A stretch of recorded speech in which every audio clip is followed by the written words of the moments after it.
नमस्कार दोस्तों, आप सभी लोगों का स्मार्ट लर्निंग यूट्यूब चैनल में हार्दिक स्वागत है। ये जो श्रृंखला चल रही थी इन्वायरमेंट एंड इकोलॉजी की, जिसमें पिछली 3 क्लासेज हो चुकी हैं, उसी सीरीज में ये चौथी क्लास है। तो आइए क्लासेस शुरू करते हैं।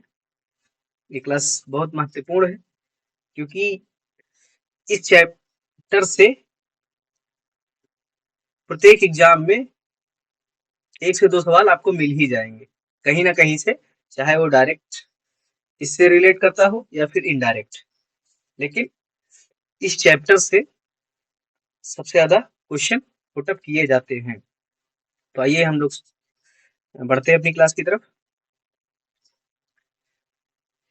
एक पॉजिटिव कोट को ध्यान में रखकर हम अपनी क्लास शुरू करेंगे। जैसे ये है कि मेहनत इतनी खामोशी से करो कि सफलता शोर मचा दे। कि आप कितनी मेहनत कर रहे हैं ये किसी को पता नहीं चलना चाहिए। बस आप मेहनत करते जाइए, लगन से पढ़ते जाइए, चीजों को समझते जाइए, उसको दोहराते जाइए और एग्जाम में जो भी कंटेंट आपने पढ़ रखा है उसको बहुत आदर भाव से या फिर उसको बहुत शांत भाव से उसको रिकॉल करके आप अपने आंसर दीजिए और आपके बेहतर परिणाम देखने को मिलेंगे। ठीक, तो यही बात इसमें कही गई छोटी सी लाइन है, लेकिन ये बहुत प्रभाव डालती है कि मेहनत इतनी खामोशी से करो कि सफलता आपकी शोर मचा दे। ठीक, तो फिर आज हम अपनी क्लास की तरफ बढ़ते हैं। चैप्टर 3 इन्वायरमेंटल जो पोल्यूशन होते हैं उस पर आज हमारी ये क्लास रहेगी। तो इन्वायरमेंट पोल्यूशन की बात जब उठती है तो फिर सबसे पहले जानना ये जरूरी होता है कि पोल्यूशन क्या होता है। ठीक, तो पोल्यूशन को डिफाइन किया जाता है एंड एडिशन या फिर एक्सेसिव जो एडिशन होता है सर्टेन मटेरियल्स को लेकर के। कोई सर्टेन मटेरियल है, अगर उसका जो एडिशन होता है कहाँ होता है, टू द फिजिकल इन्वायरमेंट। ठीक, अगर उसका जो कहते हैं कि जो एडिशन होता है एक्सेसिव एडिशन, ठीक, कि मान लेते हैं इतना बड़ा, मान लेते हैं कि ये तुम्हारा बेस है। ठीक, अब थोड़ा सा एडिशन हुआ तो अब ये बेस हो जाएगा, फिर इसके ऊपर जो एडिशन बनेगा यहाँ जाएगा, तो एक ऐसे लेवल चलता है। ठीक, तो इसको हम लोग क्या कहेंगे, एक्सेसिव एडिशन। एक एडिशन होता है कि क्षैतिज होता है। ठीक, अब ये क्षैतिज और लंबवत के बीच जो होता है ये होता है एक्सेसिव एडिशन। ठीक, तो इसके कहने का ये तात्पर्य है कि कुछ जो सर्टेन मटेरियल होता है उसका जो एक्सेसिव एडिशन होता है कहाँ होता है, फिजिकल एनवायरनमेंट में। फिजिकल एनवायरनमेंट कहाँ कहाँ पाया जाता है, वाटर है, एयर है एंड लैंड्स है। ठीक, ये आपकी क्या हो गया, फिजिकल एनवायरनमेंट हो गया। तो यहाँ पे जो होता है कि सर्टेन मटेरियल का जो एक्सेसिव एडिशन है, ठीक, और इसके मेकिंग से एडिशन हो गया वहां एनवायरनमेंट में, तो इसका जो मेकिंग हुआ जो बना है उससे क्या होता है, लेस फिट या फिर अनफिट फॉर लाइफ। ये जीवन के लिए या तो लेस फिट होगा, थोड़ा सा मतलब उसमें प्रभाव डालेगा उसको नकारात्मक तरीके से, या फिर आपको पूरी तरह से अनफिट कर देगा, या फिर थोड़ा सा या फिर पूरी तरीके से अनफिट करेगा वो लाइफ को। तो ये ऐसा पदार्थ क्या कहलाता है, पोल्यूशन कहलाता है। ठीक, समझ में आ गया होगा आप लोग को। अब बात करते हैं पोल्यूटेंट की। ठीक, कि पोल्यूटेंट होता क्या है, इन्वायरमेंट पोल्यूटेंट चीज को कह सकते हैं।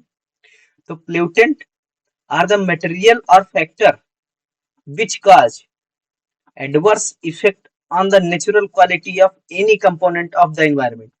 होता ये है कि ये ऐसा मटेरियल होता है कि ये जो एनवायरनमेंट का जो कोई भी कंपोनेंट है, ठीक, मान लेते हैं कि शुद्ध रूप से ये गोला है, व्हाइट कलर का है, ठीक, सफेद आपने लिया एनवायरनमेंट में, और ये उसकी क्या है कि ये इसकी नेचुरल क्वालिटी है एनवायरनमेंट की। ठीक, अब क्या होता है कि ये जो पोल्यूटेंट का जो मटेरियल होता है ये इस पर क्या करेगा, इफेक्ट डालेगा।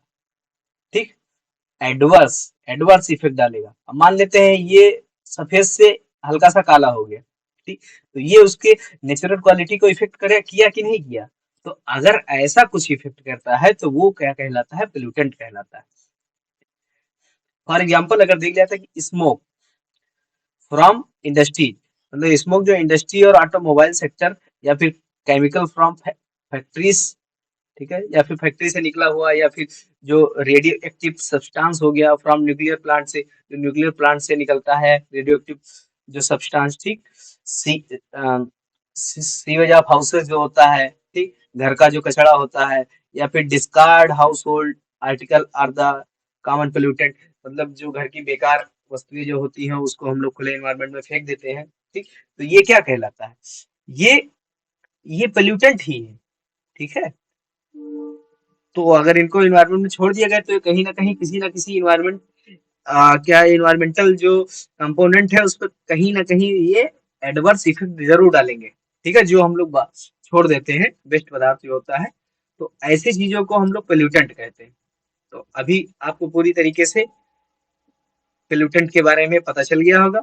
नेक्स्ट स्लाइड की ओर बढ़ते हैं। अब बात आती है कि पोल्यूटेंट तो आप जान गए, इन्वायरमेंटल पोल्यूशन भी जान गए। अब बात आती है इसकी क्लासिफिकेशन की, कि इसको कैटेगराइज कैसे किया था, इसका क्लासिफिकेशन कैसे होता है, कि ये किस प्रकार का है, कैसे कैसे है। तो फिर ये इसमें मेनली 4 प्रकार होते हैं, कि हम इसको 4 प्रकार से इसकी क्या कर सकते हैं कि इसको हम लोग क्लासिफाई कर देते हैं, ठीक। क्लासिफाई, तो पहला जो प्रकार है वो है अकॉर्डिंग ऑफ फॉर्म, ठीक है। फॉर्म के आधार पर इसको कैटेगराइज किया जाता है। और ये फॉर्म क्या होता है, in which they persist after releasing into environment, ठीक। अगर कोई भी परसिस्ट है जो रिलीज कर दिया जाता है, ठीक, इन्वायरमेंट में, तो वो क्या कहता है, ये वो क्या कहलाता है कि ये उसका आधार बन जाता है उसके क्लासिफिकेशन का, ठीक। तो इसमें अगर देख लिया जाए तो इसमें 2 मेनली प्रकार होते हैं, एक होता है प्राइमरी पोल्यूटेंट और एक होता है सेकेंडरी पोल्यूटेंट। अगर प्राइमरी पोल्यूटेंट की बात करी जाए तो ये होता है कि these persist in the form in which they are added to environment. होता यह है कि जो परसिस्ट होता है वो इन्वायरमेंट में ऐड हो जाता है, ठीक। जैसे डीडीटी हो गया, प्लास्टिक हो गया, ठीक। ये पहले दबा पड़ा था,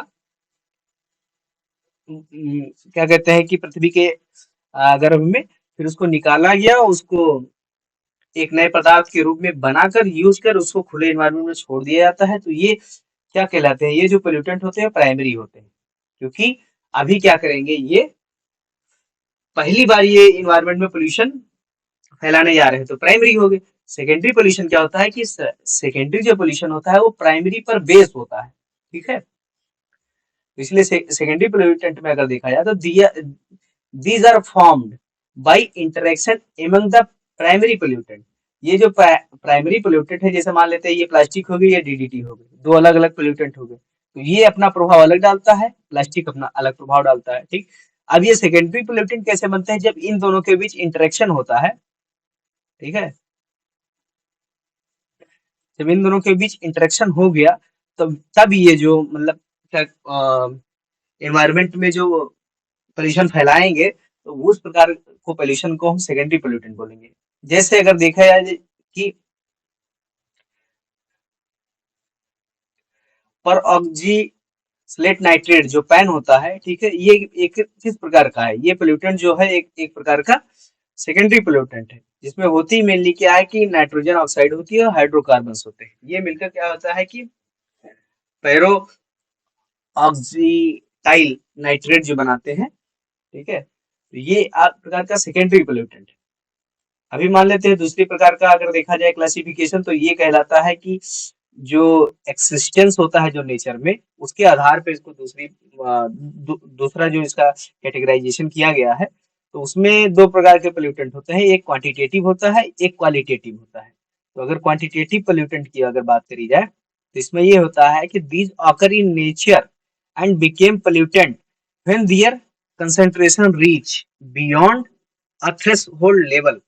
मतलब इसका कहने का मतलब है कि एक ऐसा प्रकार का पोल्यूटेंट होता है कि अगर इसका जो लेवल है एक निश्चित सीमा से अगर नीचे रहता है, ठीक, तो ये पोल्यूटेंट की कैटेगरी में नहीं आता है। लेकिन जब इसकी जो कंसंट्रेशन है एक लेवल से अधिक हो जाता है तो ये पोल्यूटेंट की कैटेगरी में आने लगता है। ठीक है,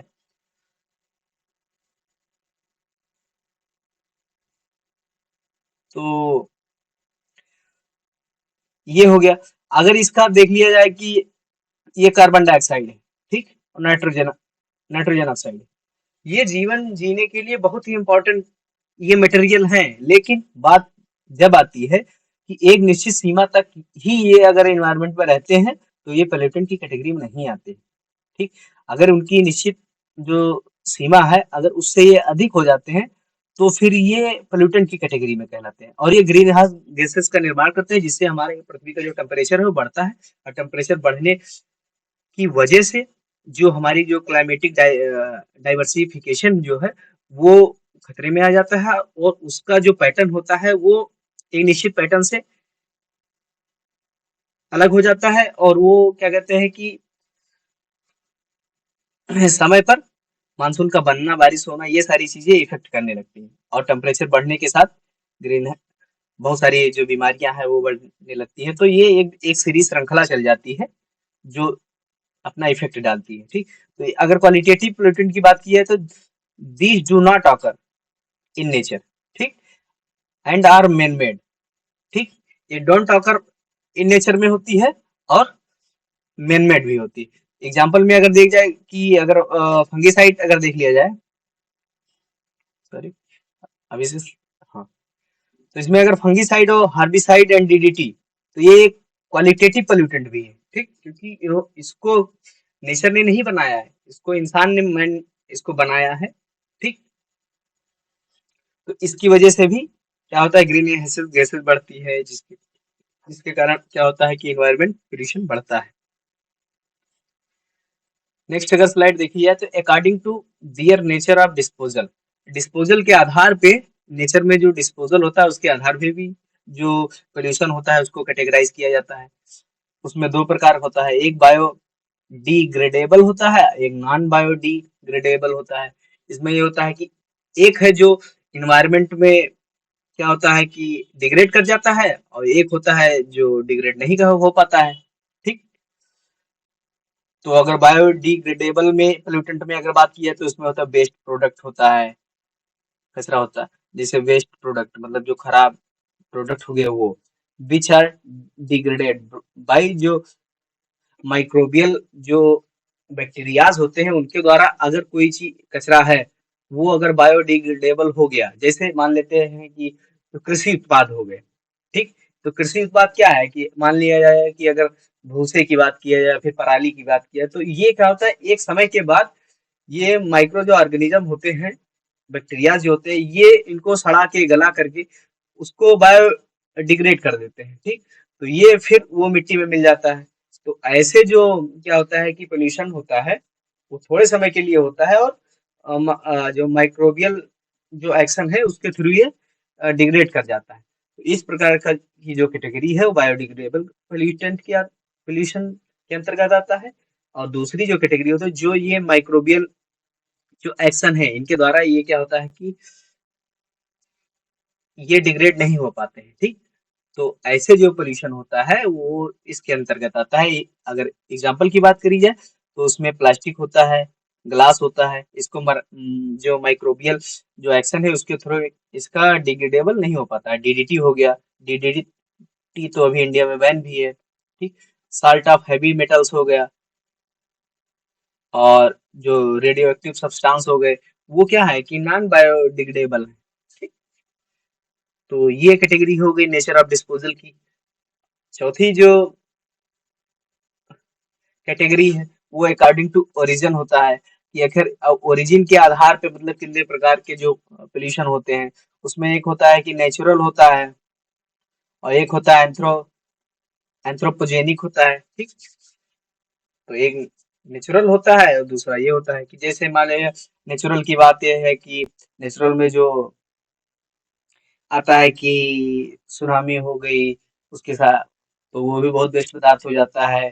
जो तुम्हारा ज्वालामुखी फटता है उसके द्वारा भी होता है, भूकंप होता है उसकी वजह द्वारा भी तबाही बहुत सारी। तो ये क्या है, नेचुरल ओरिजिन है, ठीक है। नेचुरल ओरिजिन में कार्बन डाइऑक्साइड हो गया, ये सारी चीजें हो गई, बहुत सारी जो पदार्थ होते हैं, जैसे मान लिया कि अगर मीथेन का बढ़ना है तो ग्रीन हाउस गैस बढ़ती है, तो ये भी एक प्रकार का तो पोल्यूशन हो गया।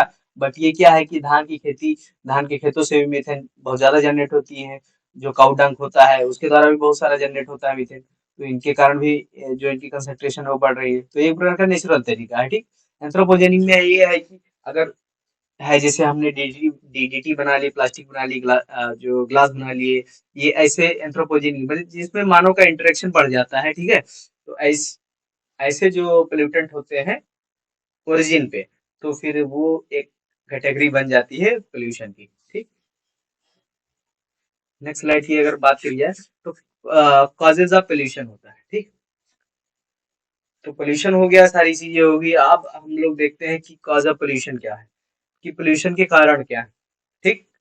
तो पोल्यूशन के कारण में अगर हम देखेंगे तो पहला ये आता है कि अनकंट्रोल्ड जो ग्रोथ है, ठीक है, इन ह्यूमन पॉपुलेशन, जो मानव जनसंख्या है इसका जो अनकंट्रोल ग्रोथ है, ये भी एक प्रकार का कॉज है पोल्यूशन में। जैसे अभी क्या होता है कि अगर जनसंख्या ज्यादा होगी, ठीक, तो उसकी नीड भी ज्यादा होगी, अगर नीड ज्यादा होगी तो प्रोडक्शन ज्यादा होगा, अगर प्रोडक्शन, क्योंकि लैंड तो बढ़ेगा नहीं, लैंड उतना ही है, प्रोडक्शन बढ़ाना है, तो फिर उसमें क्या होता है कि केमिकल जो सब्सटेंस है उसको एडिशनल रूप से आपको अपने खेतों में मतलब डालेंगे, तो उससे भी पोल्यूशन बढ़ रहा है, ठीक। और अगर पॉपुलेशन बढ़ती है तो फिर जो वेस्ट मटेरियल है वो भी ज्यादा निकलता है, क्योंकि सुख सुविधा बढ़ने के साथ, ठीक, डेवलपमेंट एक्टिविटीज के बाद, तो जो भी वेस्ट पदार्थ बहुत सारा निकलता है, वो भी एक प्रकार का क्या है कि पोल्यूशन का काज बनता है। जैसे इसमें क्या है, रैबिट रैपिड इंडस्ट्रियलाइजेशन है। जैसे अब पॉपुलेशन बढ़ रही है तो उसकी नीड बढ़ रही है, अब नीड बढ़ेगी तो फिर जो गुड्स एंड सर्विसेज हैं उनको उनको जैसे गुड्स को अगर क्या कहते हैं कि मांग के आधार पे आपूर्ति करनी है तो इंडस्ट्रियलाइजेशन जरूरी हो गया। तो इंडस्ट्रियलाइजेशन जो है, इंडस्ट्री बढ़ेगी तो फिर उससे वेस्ट पदार्थ भी बहुत सारा निकलेगा, पोल्यूटेंट भी निकलेगा, तो ये क्या हो गया, रैपिड इंडस्ट्रियलाइजेशन एक कॉज बन जाता है, ठीक। अर्बनाइजेशन बढ़ जाता है, अर्बनाइजेशन बढ़ने के साथ भी क्या होता है कि जो पोल्यूशन बढ़ रहा है, अनकंट्रोल्ड एक्सप्लॉइटेशन ऑफ नेचर, क्योंकि जब ह्यूमन पॉपुलेशन बढ़ेगी तो वो नेचर को एक्सप्लॉइट करेंगे, क्योंकि लैंड उतना ही है। पहले नेचुरल जो जैसे जंगल बहुत सारे थे, अब जंगल धीरे धीरे कम हो रहे हैं, रिपोर्ट के आधार पे आप लोग देख ही सकते हैं, बहुत सारे जो स्पीसीज है वो इंडेंजर्ड एंड एक्सटिंक्ट हो चुकी है। तो ये क्या है कि जो अनकंट्रोल्ड एक्सप्लॉइटेशन है नेचर का, वो है, ठीक। तो ये भी एक कारण बनता है। फॉरेस्ट फायर है, रेडियो एक्टिविटी है, वोल्केनिक एरप्शन है, स्ट्रॉन्ग विंड्स है, तो ये भी एक प्रकार का जो कॉज है पोल्यूशन का, ये बनते हैं, ठीक। तो इतनी सारी बातें थी आज के इस लेक्चर में, क्योंकि मैंने देखा है कि अगर लेक्चर की समय सीमा अगर बढ़ जाती है तो फिर लोग इग्नोर करने लगते हैं लेक्चर को, क्योंकि लेक्चर बनाने में बहुत सारी मेहनत लगती है, तो फिर चूंकि आप लोग लेक्चर तो देख लेते हैं बट उसको चैनल को सब्सक्राइब और शेयर भी नहीं करते हैं, तो एक बार अगर इंफॉर्मेशन अच्छी लगती हो तो उसको लाइक कर दिए करिए, और ज़्यादा से ज़्यादा इसको शेयर करने की कोशिश करिए अपने फ्रेंड्स तक। अगर आपको लगता है कि इससे वाकई में फायदा है तो फिर इसको आप लोग शेयर करने की कोशिश करिए, ट्राई करिए, और ज़्यादा से ज़्यादा लोगों को हमारे इस परिवार में स्मार्ट लर्निंग इसके साथ जोड़िए। बस इतनी ही डिमांड है आप लोगों से, और बाकी आप लोग अच्छे से पढ़ते रहिए, जो चीज़ें नहीं समझ में आई है वो आप उसमें क्या कहते हैं कि कमेंट बॉक्स में कमेंट करिए।